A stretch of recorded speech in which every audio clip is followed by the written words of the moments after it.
So that's the blessing, to know that we are God's people and that we must keep the commandments. Now, we've been going over this for a moment now.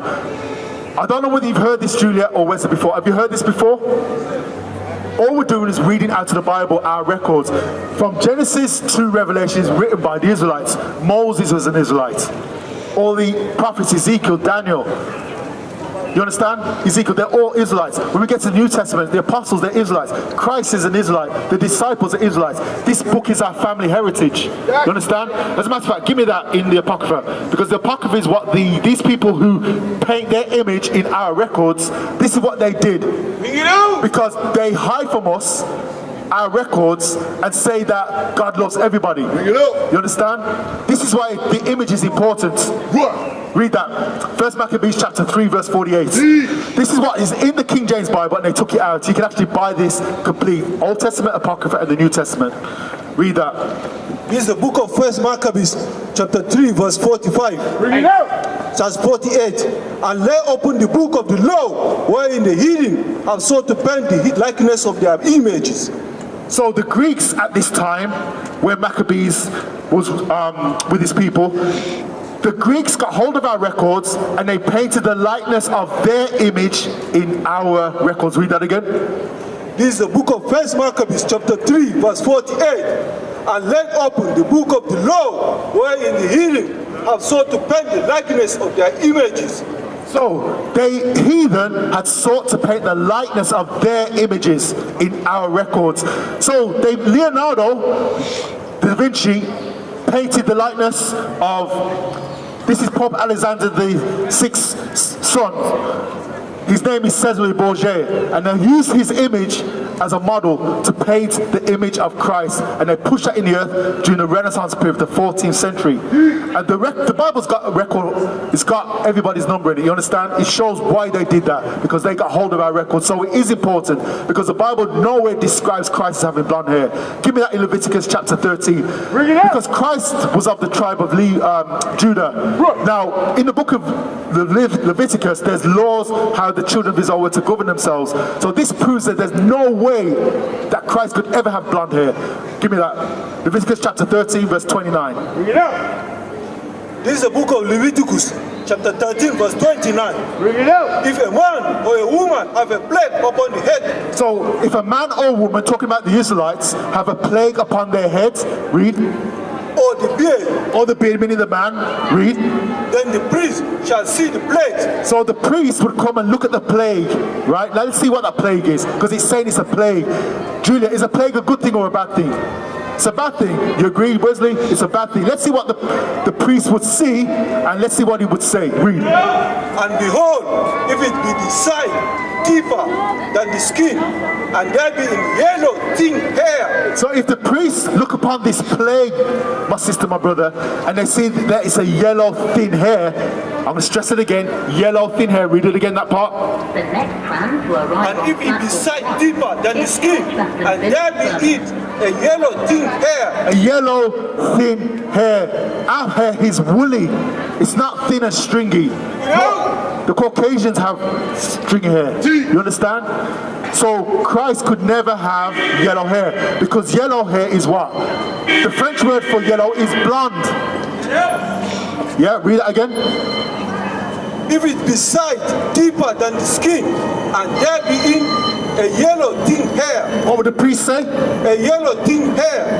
Then the priest shall pronounce him unclean. The priest would pronounce him unclean. What is it? The priest shall pronounce him unclean. Read. It is a dry scalp, even the leprosy upon the head or beard. So that's what God said. It's a leprosy. So there's no way Christ had yellow hair. There's no way. No one ever challenges. Ask your pastor, or your reverend, or your minister. Show me, pastor, reverend, in the church, in the Bible where Christ looks like this. Nobody ever challenges it. But he says he's got woolly hair. He says he's got skin like it was burnt in the furnace, like brass. That's me when I get up in the morning. Should rock that thing. You understand, my sister? You understand? Now give me Joel chapter 2 and verse 27. This is the good news that we're teaching to our people on the streets of Birmingham. Joel chapter 2 verse 27. This is the book of Joel chapter 2 verse 27. And ye shall know that I am in the midst of Israel, and that I am the Lord your God, and none else. And my people shall never be ashamed. So we should be happy about that thing, glad, rejoicing about that thing, because the God who created everything, He is the God of the Israelites and none else. Yes. He's the God of Abraham, Isaac, and Jacob, and Jacob's name was changed to Israel, and that's who we are, the descendants of Israel. He's the God of the Israelites only, not of the other nations. So guess what? That's why when they got hold of our records, they said, this book is not for us. Let's paint our image in there, that Christ is a Caucasian, and that the gospel is for everybody. Christ said out of His own mouth, I am not sent but unto the lost sheep of the house of Israel. The Israelites. Go to Amos chapter 3 verse 1 and 2. Why would God do this? Why would God do this? It all stems back to the laws. Read. Amos chapter 3 verse 1 and 2. This is the book of Amos, chapter 3, verse 1. Hear this word that the Lord has spoken against you, O children of Israel. So God's saying, hear this word that I've spoken against you now. He's not speaking for the Israelites, He's speaking against them. Why would God be speaking against the children of Israel? Read. Against the whole family which are brought up from the land of Egypt. So He's speaking against the whole family. Notice He says family. What family? Judah, Benjamin, Levi, Ephraim, Manasseh, Simeon. All these tribes, all of those who were in slavery under Pharaoh, who God sent Moses by the name of Pharaoh, said, go and tell Pharaoh, let my people go. That family who He delivered from the children of Israel and went through the Red Sea, is now speaking against them. Read. Saying, you only have I known of all the families of the earth. You hear that? You only, that family, us, has He known of all the families of the earth. Read. Therefore, I will punish you for all your iniquities. You see that? He's only going to punish us because we're the ones that keep breaking His commandments. Have you got children? Okay.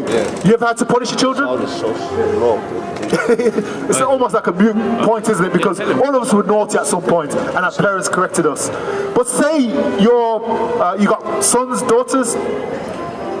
Say your children come home from school and they bring their school friends with them, and they're all jumping up and down on the sofa, and you've told them not to be jumping up and down on the sofa. Who are you going to chastise? Your children, because you told them not to do it. The laws were only given to the children of Israel, not to all nations. Give me that in Psalms 147 verse 19. These laws were only given to us, not everybody on the planet. This is why when we break the commandments, we go into captivity after captivity.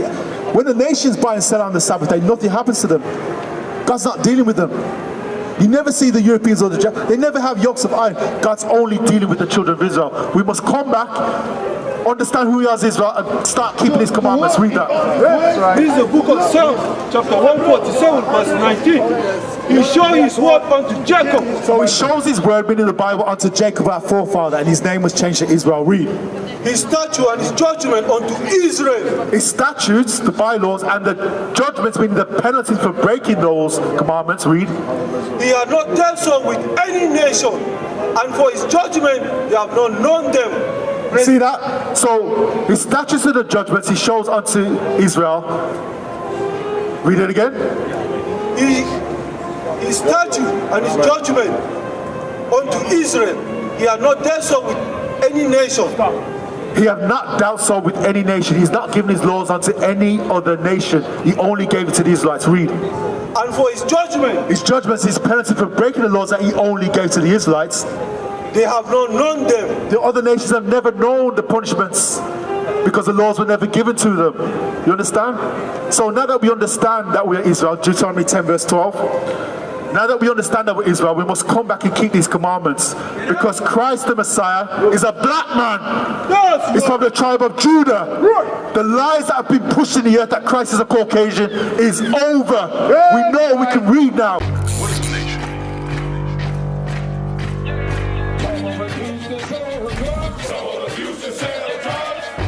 Nation is men leading by example.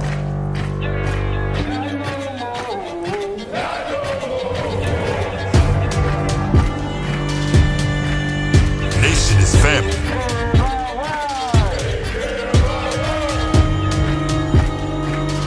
Nation is community.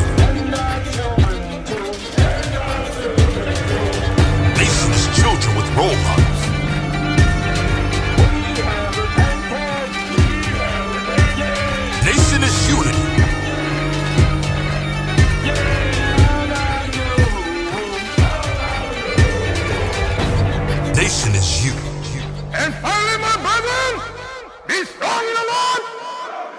His word